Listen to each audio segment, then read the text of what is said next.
Welcome to the Explainer. Let's dive right into uncovering the ancient, forgotten metropolis of Taxila. We often think of globally interconnected cities as a strictly modern invention, right? Like places where commerce, diverse cultures, and higher learning all kind of collide together. But what if I told you that over 2 millennia ago, there was a thriving metropolis doing exactly that?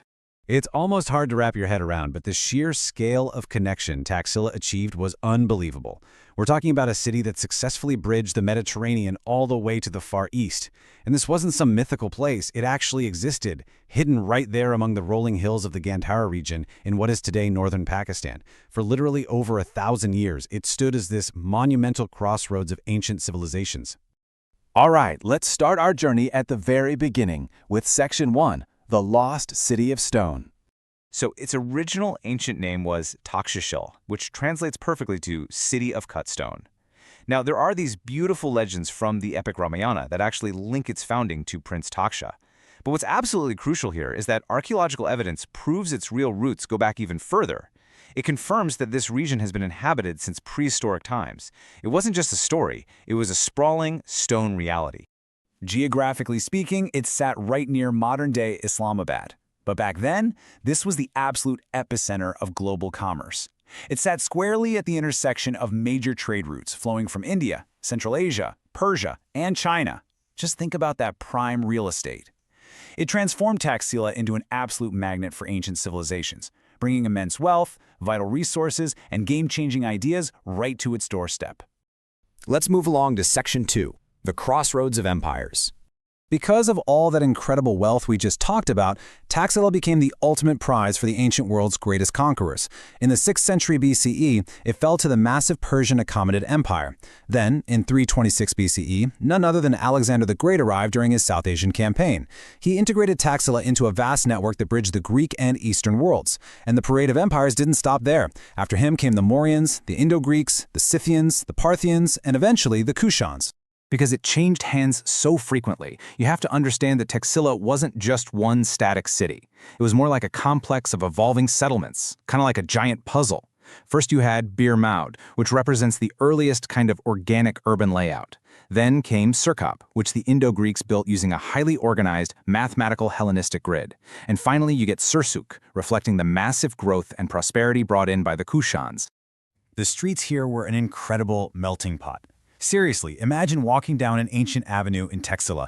You'd see Persian administrators managing the city's day-to-day affairs, Greek soldiers and urban planners designing the infrastructure, Indian scholars debating these deep, complex philosophical concepts, and Central Asian merchants peddling exotic goods straight off the Silk Road. It brought together this astounding level of diversity on a single ancient street. Which brings us nicely to Section 3, the world's first global university.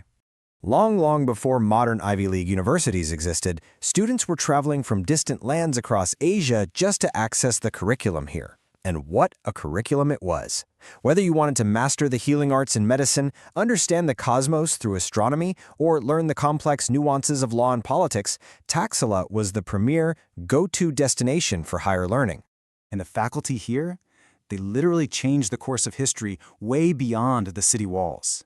You had towering figures like Chanakya, the brilliant political strategist who helped architect the mighty Mauryan Empire. Or take Panini, a legendary grammarian whose meticulous work fundamentally transformed how we study linguistics.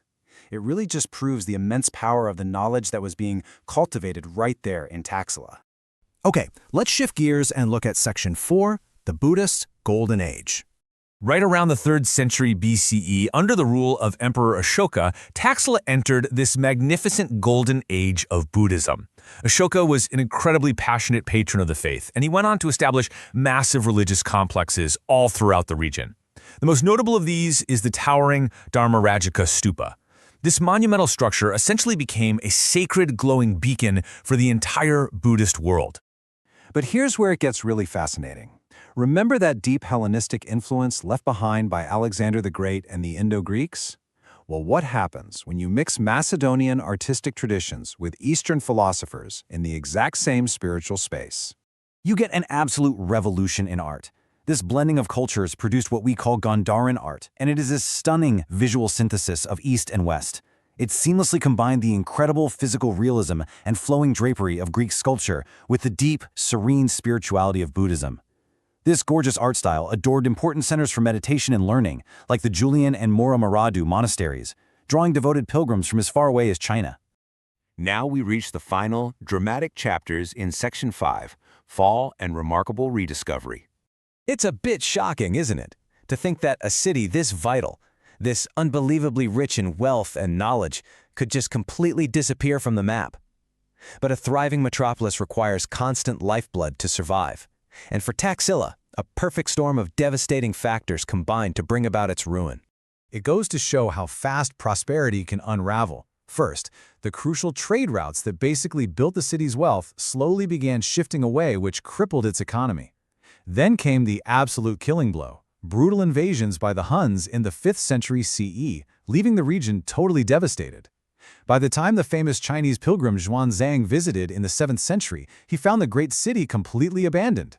The once great metropolis was just left there, eventually forgotten beneath thick layers of earth and vegetation. For over 1,000 years, the city slept in total silence. But then, the resurrection of Taxila in the 19th century kicked off this thrilling discovery process. Pioneers like Alexander Cunningham and, later on, Sir John Marshall began meticulously excavating the site. As they dug through centuries of soil, they slowly revealed one of Asia's absolute greatest archaeological treasures to the modern world. Recognizing its immense importance to global history, and not just as old ruins, but as a real testament to early human connectivity, UNESCO officially designated Taxila a World Heritage Site in 1980. Today, it stands proudly as a powerful symbol of Pakistan's incredibly rich and diverse heritage. Ultimately, Taxila isn't just some archaeological dig site. It's a profound reminder of how our shared pursuit of knowledge, trade, and understanding connects us all across vast distances and eras. And I think it begs a really fascinating question for us today.